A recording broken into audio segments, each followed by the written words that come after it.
이번 시간에는 조선의 대외관계의 두 번째 시간으로 삼았어요. 사실 한 시간에 쭉 가려고 했었는데 내용이 너무 많아서 끊을 수밖에 없었다는 거. 오늘은 조선의 대외관계 두 번째 시간 살펴보겠다는 거 살펴보도록 하겠습니다. 예, 내용이 조금 많지만 한번 볼게요. 임종일. 네, 네 보도록 할게요. 이번 시간에는 지난 시간에 외란 내용 다 했으니까 광해군 그리고 호란 살펴볼게요. 태정태세 문단세 예성 연중 임명 선 그다음 광 인 여기 이 내용 해야 되지. 선조 광해 인조 이렇게 선조 이제 선조가 죽고 왕위를 광해군이 올라요. 이 광해군은 직접 전쟁에 참여했던 사람입니다. 이 선조는 전쟁이 났을 때 어떻게 했지? 만백성의 어버이인 선조.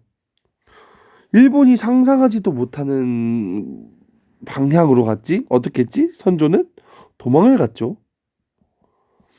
왕이 도망간다는 거는 일본 애들에게는 세계관에는 없던 일들이었어요. 선조는 도망을 갑니다. 이 도망간 왕을 대신해서 싸웠던 사람은 누구예요? 이순신이었고요. 곽재호와 같은 의병장이었고요. 그리고 싸웠던 건 광해였습니다. 근데 이 도망가는 이 선조, 이 문제가 참 많아요. 문제가 정말 많습니다.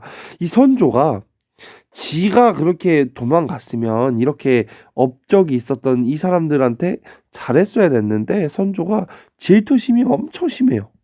사료에도 엄청 많이 나옵니다. 그래서 이 사람들을 다 처형시키려고 합니다. 광해도. 원래 광해도 왕위에 앉히고 싶지 않았어요. 근데 선조가 죽게 되면서 자연스럽게 왕은 그 세자였던 광해한테 온 거지. 이 광해는 전쟁을 더 이상 하고 싶지 않았어요. 그래서 전쟁을 먼저 복구하는 일을 합니다. 외란의 피해를 극복하기 위해서 국가 재정을 확충하려고 해요. 국방력을 강화하려고 합니다. 국가 재정을 확충하는 일로서 대동법을 시행합니다. 대동법. 이 대동법은 나중에 1시간 할애해서 배울 거예요. 대동법을 시행했습니다. 대외적으로는요. 명과 후금 사이에 중립외교를 추진해요. 영화 광해를 보면 이 내용이 굉장히 많이 나오는데요. 이 조선이 명나라와 기존의 관계가 있었죠. 조선. 사실 임진왜란 우리가 왜 승리했지? 우리가 승리할 수 있었던 배경은 명나라 때문이에요. 이거는 이 교科서에서는 뭐 이순신이라든지 뭐 의병장이라든지 우리나라 사람들이 열심히 해서 이 승리했다라고 말하지만 사실 팩트는 명나라 때문이에요. 명나라가 도와주지 않았으면 끝났습니다. 명나라가 도와줘서 승리한 전쟁이에요. 임진왜란. 근데 이 명나라를 도와주면서 명나라가 점점 이 안에서 마탱이가 갑니다. 명나라가 막 쇠약하고 이 쇠약해진 틈을 타서 만리장성 북쪽에 여진족이 굉장히 부흥하게 돼요. 이 여진족은 후금이라는 나라를 세우고 쳐들어오려고 합니다. 역시 우리 고려 역사 살펴봤지. 이 북방민족이 이렇게 커질 때 어떻게 해? 북방민족이 커질 때 북방민족은 먼저 한반도를 공격하지요. 그 다음에 만리장성을 건너려고 하지 않습니까? 이거는 역사적으로 항상 그렇습니다. 당연하지요. 조선과 명나라가 편인 거를 뻔히 알기 때문에 이 후금으로 된 이 여진족이 조선한테 먼저 관계를 정리하고 명나라를 치려고 합니다. 선조선, 후명나라. 뭐 이거 역사용 아니에요. 그냥 선생님이 설명하려고 이렇게 이야기한 거예요. 조선을 먼저 치고 이제 명나라로 가려고 한다. 그래서 이 조선이라는 나라는 여진과 명나라 사이에서 줄타기를 해야 되는데 그 줄타기를 바로 우리는 뭐라고 하냐면 중립외교라고 합니다. 중립외교 정책. 근데 맥락이 조금 필요한데요. 서인이 인조반정을 일으킨 이유를 조금 이야기하면 광해군은 전국을 운영할 때 북인들하고만 전국을 운영합니다. 온리 북인들. 그러니까 붕당 정치에서 남인이라든지 서인을 아예 배제시켜 버려요. 남인과 서인을 배제시켜 버립니다. 사실 임진왜란이 일어났을 때 직접 싸웠던 의병장들은 다 북인들이거든. 남인 서인들은 전쟁이 일어났을 때 다 도망갔었어요. 대부분.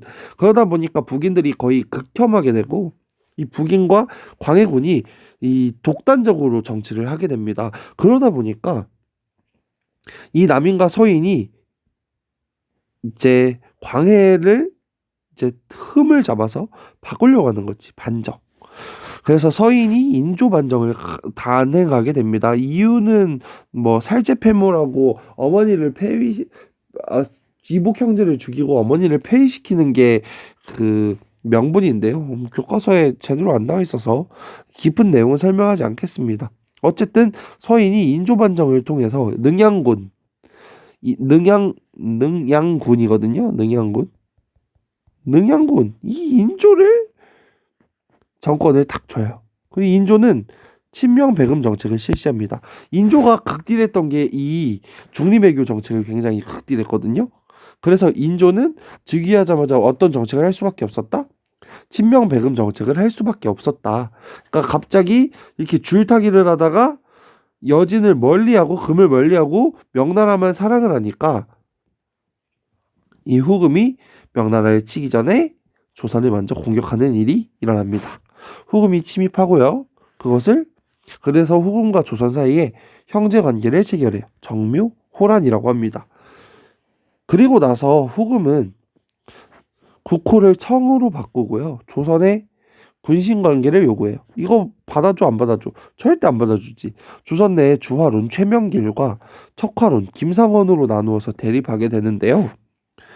조선이 주화론은 뭐냐면 청나라랑 친하게 지내자. 척화론은 청나라 배척하자입니다. 배척. 주화, 화하자, 친하게 지내자. 조선이 척화론에 따라서 청의 요구를 거부하게 되고요. 그래서 병자호란이 발생합니다. 영화 남한산성의 내용이고요. 소설 박시전도 이 배경을 가지고 있습니다. 박시전 같은 경우는 국어 교과서에서 배울 가능성이 크지요. 뭐 우리는 다 알고 있다시피 남한산성에서 버티지 못하지요. 그래서 삼정도의 굴욕을 펼칩니다. 조선과 청이 군신관계를 체결하게 됩니다.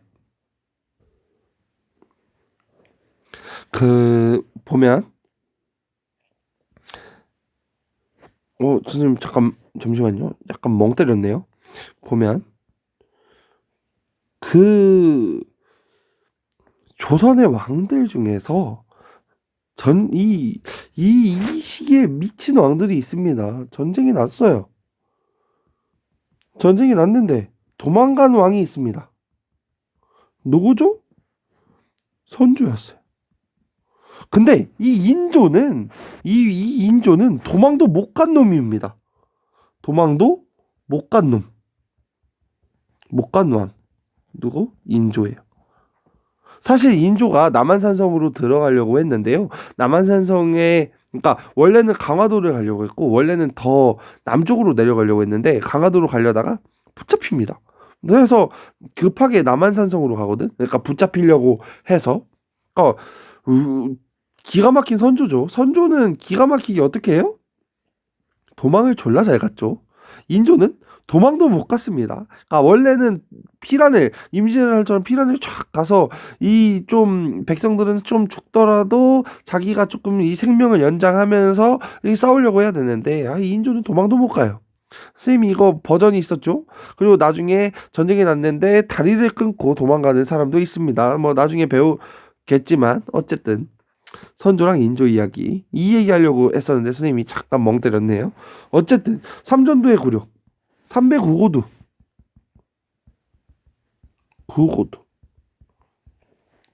이 완전 치욕적인 관계를 맺게 되지요. 인조가 크게 3번 절하고 9번 머리를 땅에 빻습니다. 근데 이 머리를 바닥에 내려 찍어야 되는데 이마를 이때 소리가 크면 클수록 이 황제한테 충성을 다한다는 의미이기 때문에 인조가 그때 막 머리를 쾅쾅쾅 찢습니다. 한 번 크게 절하고 머리를 쾅쾅쾅 찢고 두 번 절하고 머리를 쾅쾅쾅 찢고 인조가 이 청나라를 얼마나 싫겠어요. 이 청나라. 여기서부터 조금 꼬입니다. 그래서 조선 안에서는 나뉘어지게 돼요. 북벌과 북학으로요. 북쪽을 정벌해야 된다. 쳐야 한다. 이게 칠벌자입니다. 치다, 벌자. 북쪽을 쳐서 정벌해야 한다. 여기는 청나라는 오랑캐라는 생각을 가지고 있어요. 얘네는 사람의 탈을 쓴 동물이다. 오랑캐라는 말이 그 말이에요. 선생님이 이제 오랑캐 같은 놈들 이렇게 이야기하는데요. 오랑캐라는 말이 사실 욕입니다, 여러분. 오랑캐 같은 놈들, 이거는 사람의 탈을 쓴 동물 같은 놈들이라는 뜻이에요. 좀 잔인한 말인가요? 호란 이후에 청에 당한 치욕을 씻고 명예의리를 지키자는 흐름이 등장해요. 그걸 북벌이라고 하는데요. 명예의리. 약간 여기서 선생님은 이제 조선 사람들이 약간 욕하고 싶은데요. 이 병신 같은 조선 사람들이 의리를 너무 강조했어요. 어쩔 수 없었지만 의리를 너무 강조합니다. 그래서 명나라 마지막 황제의 연호를 계속 쓴다고 이야기했었던 것 같은데 기억나는지 모르겠네요. 명나라 마지막 황제 막 연호를 쓰고 막 똥꼬를 제대로 빱니다. 명나라 똥꼬 빠는 애들이에요. 미쳤습니다. 청에 볼모 잡혀 돌아왔다 왕위에 오른 효종은 송시열, 이름 동그라미 칠게요. 송시열, 이완 등을 등용해서 군대를 양성해서 북벌을 준비합니다. 하지만 청나라가 정말 강해지고 그 재정이 약화되니까 북벌은 중단돼요. 오히려 청나라가 러시아랑 싸울 때 러시아랑 청나라가 전쟁을 하는 상황이 왔는데 청나라가 야 조선 니네 우리 딱가리잖아 군대 좀 파병해 해서 조선이 이 군대를 파병합니다. 이 군대는 어떤 군대였냐면 웃기게도 청나라를 정벌하려고 했던 군대였어요. 정벌하려고 했던 청나라를 정벌하려고 했던 군대를 파병시킵니다. 그리고 이 군대가 활약해서 청나라와 함께 활약해서 러시아를 무찔러요. 나선 정벌이라고 하는데요. 되게 웃기죠. 그러니까 뭐 이런 느낌이지. 청나라를 죽이려고 군대를 만들었는데 그 군대가 청나라를 도와주는 꼴이 된 거지. 북벌. 명나라의 의리를 지키자. 그러니까 우리는 북쪽을 정벌해야 한다. 송시열 윤휴가 대표적으로 북벌을 주장한 사람인데요. 송시열 말 보겠습니다. 우리나라의 풀한 북이 나무 한 그루, 백성의 머리카락 하나하나에도 황제의 은혜가 미치는 바 아님이 없습니다. 이 황제 누구야? 명나라 마지막 황제예요. 명나라 마지막 황제 어떻게 죽냐면 자살합니다. 나무에 목매달아 자살해요. 근데 그 황제 때문에 우리나라의 풀, 나무, 백성의 머리카락이 다 황제의 은혜가 미쳤대. 똥꼬를 제대로 빠는 거지. 이거는 이제 정책이기는 했는데요. 어쨌든 그 진정한 의미는 대학교에서 좀 배웁니다.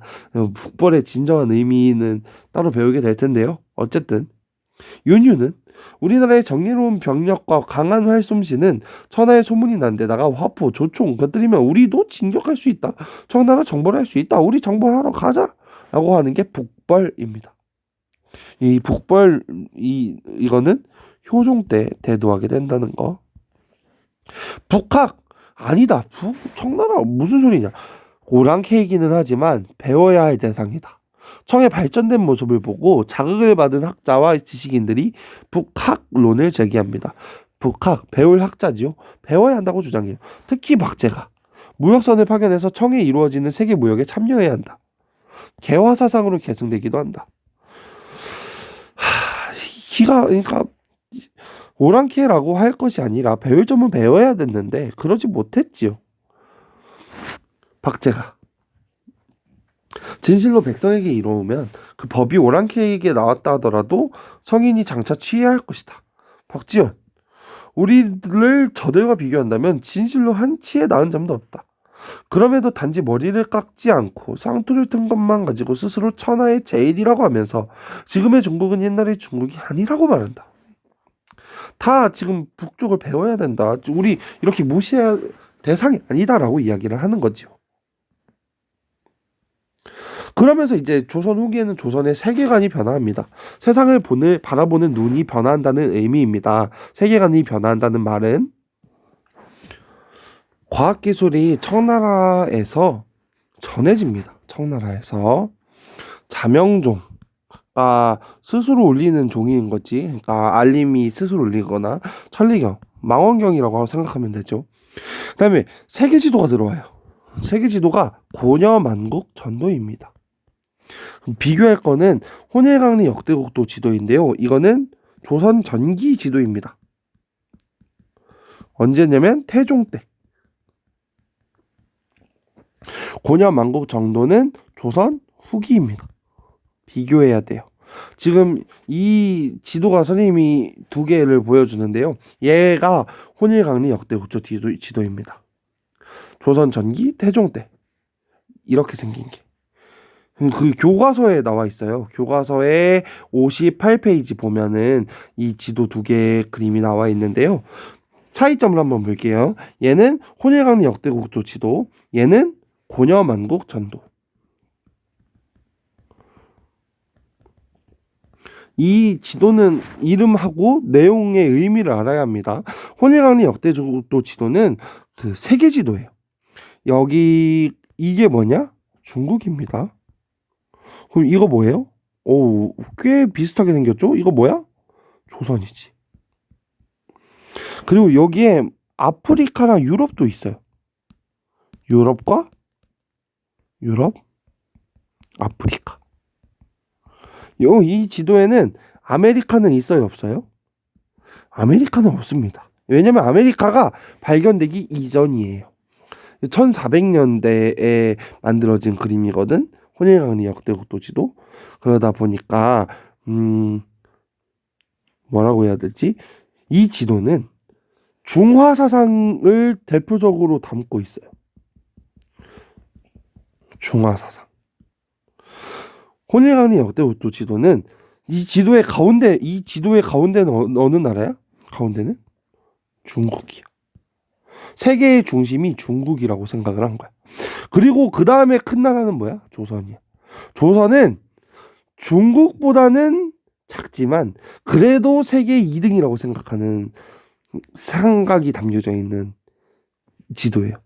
그러니까 중국을 빨지만 우리도 중국만큼은 대단하다 라는 느낌으로 가져가면 돼요. 이게 혼일강리 역대국도 지도야. 조선 전기의 지도지. 조선 후기에 이거는 유럽에서 들어온 지도예요. 마테오 리치라고 하는 선교사가 들고 왔거든. 라는 선교사가 청나라로 들고 온 거야. 이 청나라에 들어온 지도가 조선으로도 오는 거지.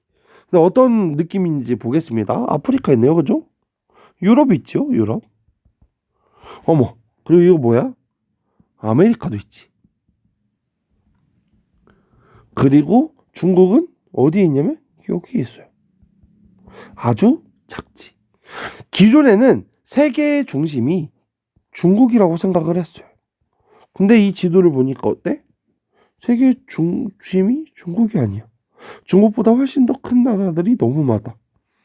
그러니까 세계의 중심인 중국인 줄 알았는데 중국보다 더 큰 나라가 많네? 중국 별거 아니네? 세상의 중심이 중국이 아니네? 라는 생각을 갖기 시작하는 거지. 이 지도가. 이 고려만국 전도가. 그러니까 이 세계 지도가 단순히 조선에 들어왔다, 청나라에 들어왔다가 끝이 아닙니다. 중국 중심이 세계관이 흔들리는 거지. 지금으로 예시를 들면 이런 거야. 전 세계 1등 나라를 미국이라고 생각을 했어. 근데 저 멀리 지구 밖에 미국보다 훨씬 더 큰, 훨씬 더 잘 나가는 나라가 있다는 거야. 이 지구 밖에. 거의 이런 느낌이야. 이 지도를 처음 봤을 때 중국인들이 또는 조선인들이 느꼈던 감정은 거의 외계인이지.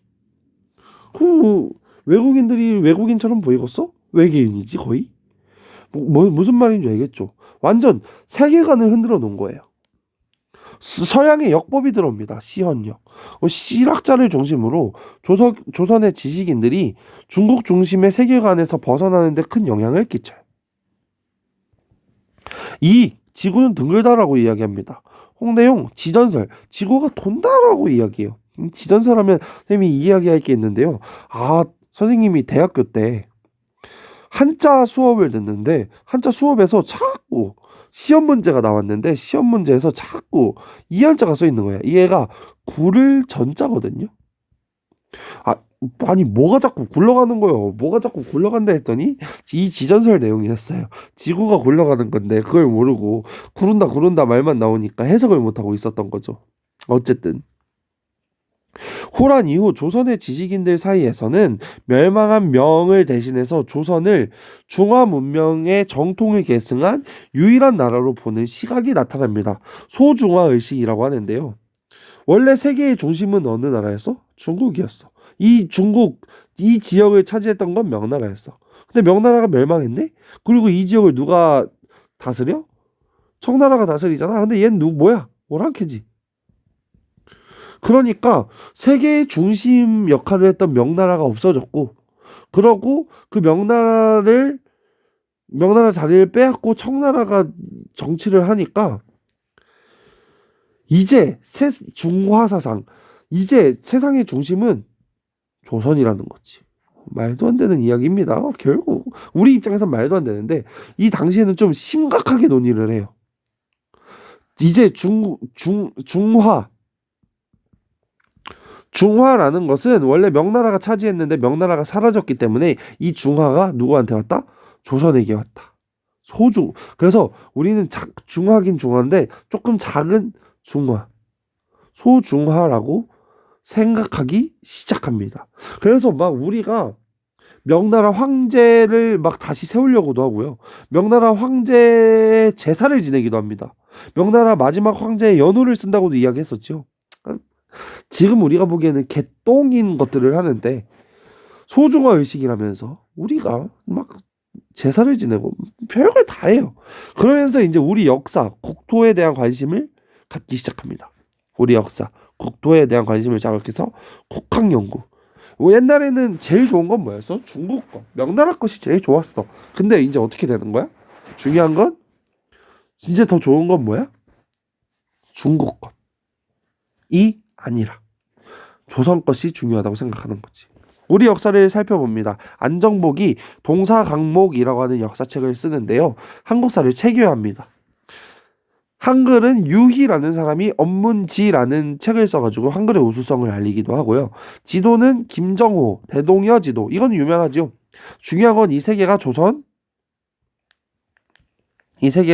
조선 후기 때 만들어진 것들이다 정도는 알았으면 좋겠어요. 다음 이제 얼마 안 남았네요. 연행사랑 통신사를 파견합니다. 외란하고 포란 이후에 연행사랑 통신사를 파견하게 되는데요. 조선은 청나라의 연행사를 파견하고 일본의 통신사를 파견합니다. 이거 구분해야 돼요. 청나라의 연행사, 일본의 통신사 파견해서 평화유지, 경제, 문화적 교류를 이어갑니다.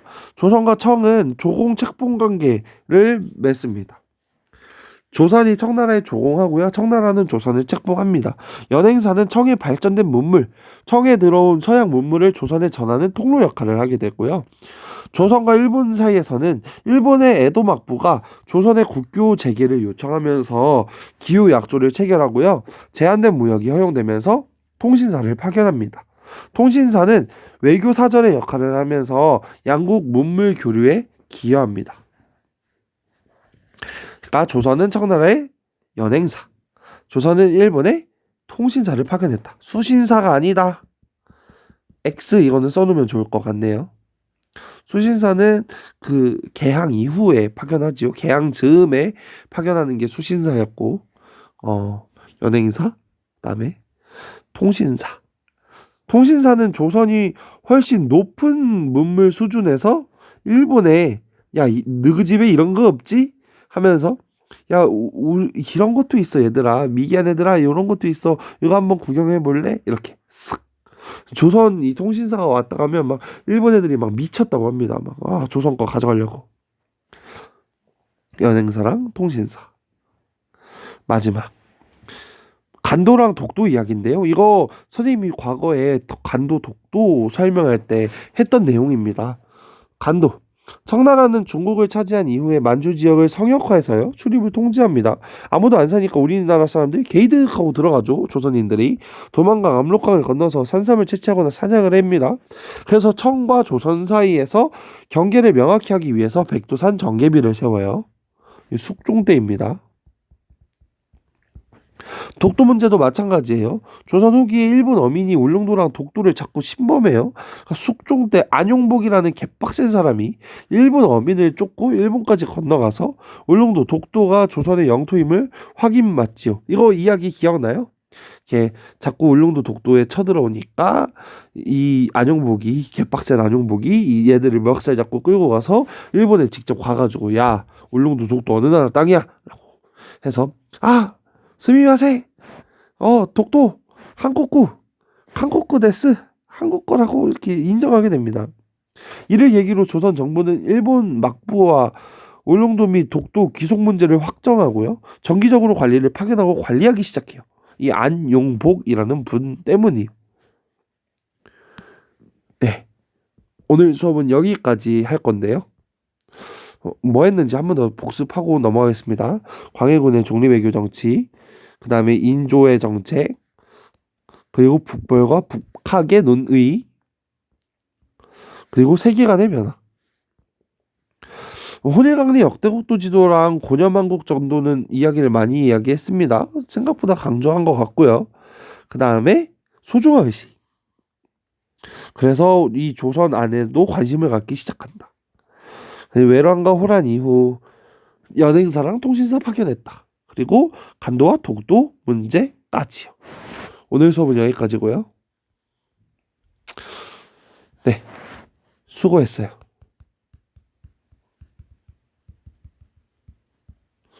우리 이 온라인 수업 끝나고 만나도록 합시다.